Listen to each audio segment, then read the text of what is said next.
Sasaglit tayo sa grocery and bibili tayo ng pang-carbonara kasi yun yung dinner namin. But before that, we're gonna try the newest product of Sonny's Face. Ito yung kanilang base booster and concealer.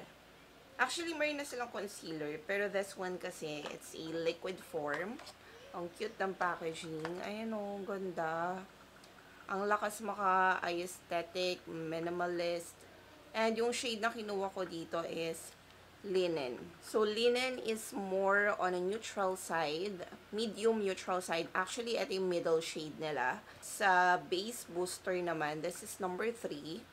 And this has 28 ml, while the concealer naman has 3.5 grams. Ayan, super cute ang packaging. Oh. This one reminds me of the Tarte Shape Tape na foundation. Kasi ayun yung applicator niya. Medyo chunky. Wala naman unusual scent. Hindi ako bumili before ng concealer nila eh. Ayan.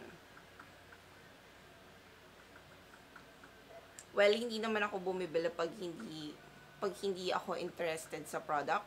Like the Happy Skin Jelly Tint, just to let you know, although na-include ko siya dun sa isang daily vlog ko, hindi ko siya talaga nagustuhan because number 1, mahal. Number 2, moisturizing siya at first, but after a while na everyday mo ginagamit yung product, nag-dry down na siya, hindi din siya hygienic to use, and very uneasy to blend. As in, super hirap niyang i-blend, hindi gumagalaw yung product. Anyway, so let's proceed now with the Base Booster Multi-Use Tinted Illuminator. May ganitong product si BLK, and I remember bumili ko noon, but after 1 use, hindi ko na siya ginamit kasi nga masyado siyang shiny sa face. Literal. So, sabi ko, hindi ako bibili neto. Pero nung swinatch ko siya, tapos nilagyan ko din siya ng concealer and ng powder, mukhang promising naman yung product. So, yung half ng face ko, lalagyan natin siya neto.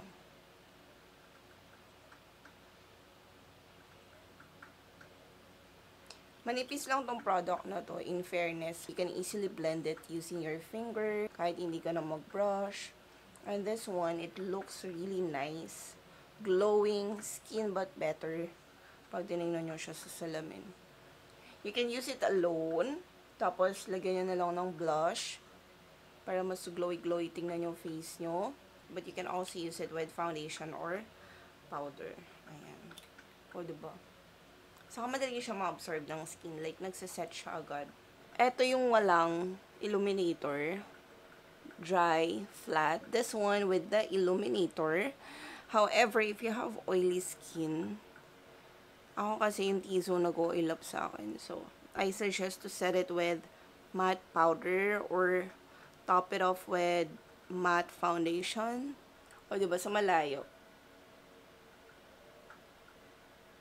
Ang ganda niyang tignan. Eto, super matte, like flat lang talaga. But this one, it's glowing. Magaan siya sa face. Sobrang lightweight niya. Nagustuhan ko siya kasi manipis lang yung texture niya. But somehow, na-minimize niya yung, well, hindi lang na-minimize. Talagang nawala niya yung redness ko. Though may mga visible veins pa tayo dyan. Pero, it works with the concealer naman. Mas gusto ko to kaysa doon sa BLK. Si BLK kasi, super shiny, like glittery talaga. Ito, very natural yung effect niya sa skin mo. Lalagyan ko lang yung kabilang side and then we'll set it with powder. Patungan pa lang muna natin siya ng concealer nila and then we'll set it with powder. Since siya lang naman tayo sa power plant pupunta. Ang shiny-shiny na din ng kamay ko.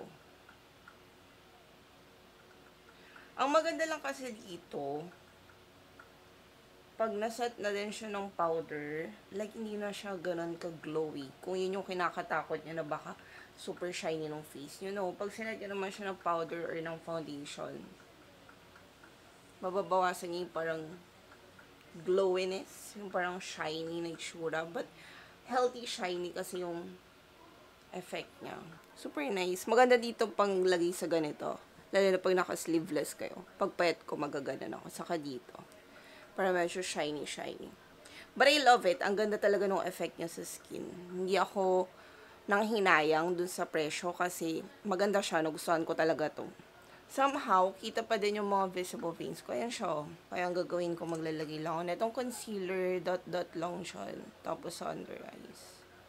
Yung concealer nila, hindi siya super thick. Kasi trinay ko din yung swatches nito. Yun din yung nagustuhan ko. So, I feel like hindi siya magkikiki at all. O, diba? Super easy to blend. May kasama pala siyang concealer brush since bundle yung kinuha natin. Ayan. Super lightweight tong concealer nila. So, manipis din siya. Hindi mo i-expect na may coverage. Pero, ayun o. Ang galing, diba? Somehow, natakpan niya. And very smooth yung finish. Hindi din siya streaky. Ang ganda ng product na to, guys. Promise. Even sa under eyes ko, as you can see, naglagay tayo dito ng onting concealer. And kung mapapansin nyo, very visible yung difference niya sa left side. Ayun, no? Tapos ito yung may concealer nila. Diba? Kitang-kita. So, pag nilagyan nyo siya ng concealer nila, ang ganda, ang perfect lang nung match niya. Lalo na kung perfect din yung shades na kinuha nyo. Ang ganda. Tapos, set natin siya ng powder. Gusto ko yung powder nila kasi may blurring effect talaga. So, lalagyan ko na dito ng concealer and then I'll get back to you later. Mag-grocery lang tayo. So, I'm gonna set it with powder. Nag-heat pan na tayo dito sa powder nila kasi super nice talaga na ito. Gusto ko yung blurring effect niya.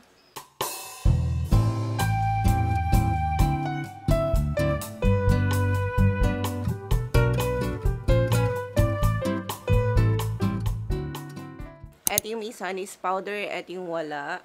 As you can see, nakikita nyo pa din yung parang glowy-glowy dyan. Ito, nag-mattify siya. But then, in person, in actual, pag nakatingin ako sa mirror, mayroon pa din siyang natural glow. Ang ganda ng effect niya sa skin, as in. So, I set it with the Sunny's Face powder. This is in the shade Cassava. Yung effect ng illuminator na dun pa din, hindi siya nawala. Ang ganda. Super nice. Hindi ko talaga na-expect na magugustuhan ko siya. Nag-aalangan pa ako kahapon, but buti na lang bumili ko. Ang ganda ng effect niya sa skin. Hey fam, so ayan, nakauwi na ako. Siguro mga 2 hours. 2 hours and 12 minutes to be exact ako. Nasa labas, grocery, nagkape. Tapos naglakad-lakad ako. Ang gulo na ng hair ko. Anyway, so eto siya sa face ko. Wala na pala akong lipstick. Wait lang. So, eto yung tsura ng face ko. And, alam nyo ba, ayan na, pawis-pawis yung nose ko. Pero, okay pa din yung face ko. Andiyan pa din yung glow. Although, etong part na to, ayan. Pawis na talaga siya. But still, as you can see, ang ganda niya pa din sa face ko. Normally kasi pag mga almost 3 hours na, tapos gumagamit ako ng base product, pag hindi talaga okay yung product na gamit ko, as in, humuhula siya agad sa face ko. But ito, as you can see, parang glowing pa din yung face ko, parang bagong apply. It looks so fresh. Ganun yung dating ng face ko. Hindi ako mukhang haggard, especially dito sa under eyes ko, somehow. Kunto nyo ba yung sa may part na to, oh. Diba? Hindi nahulas basta-basta yung concealer, okay pa din siya. As in, ang ganda ng product. Hindi ko na-expect na mag-stay on siya ng ganyan. Tapos naglakad ako papuntain, pabalik. So, mag-work muna ako. May mga pending edit ako. And then, I'll get back to you later before natin siya totally alisin sa face ko. Para lang makita niyo yung progress niya. Ang ganda. Ang ganda ng product na to, in fairness. Hindi na sayang 1,565 ko. Ang tsaka na itsura ko. So, it's been 6 hours. Matutulog na din ako kasi nung oras na maga papasok ko. But so far, as you can see, ayan yung face ko. Oily ako sa T-zone area. And, ayan, nagmumukha na siyang oily. Pati dito ko. Pero one thing that I like about this, lalo na yung concealer nila, ayan o. Okay pa din yung coverage. Eto, grabe na yung oil ko. Oil na yun, nakikita nyo. Ayan, medyo parang humalo na siya sa oil, lalo na dito, ayan o. Nag-o-oil up na. But so far for me ha, since I have dry skin sa area na to, yung T-zone lang yung nag-oil up sa akin. Maganda yung naging effect ng product na to. But if you have oily skin and then you're gonna wear it all throughout the day, tapos pagod ka, outdoor, ganyan, may tendency talaga na mag-mix yung pagka-glowiness ng product sa yung oily skin nyo. From 1 to 10, 9 ako sa illuminator, and the concealer is 10 for me. Magandang concealer nila. Hindi siya super nipis, pero yung texture niya very blendable.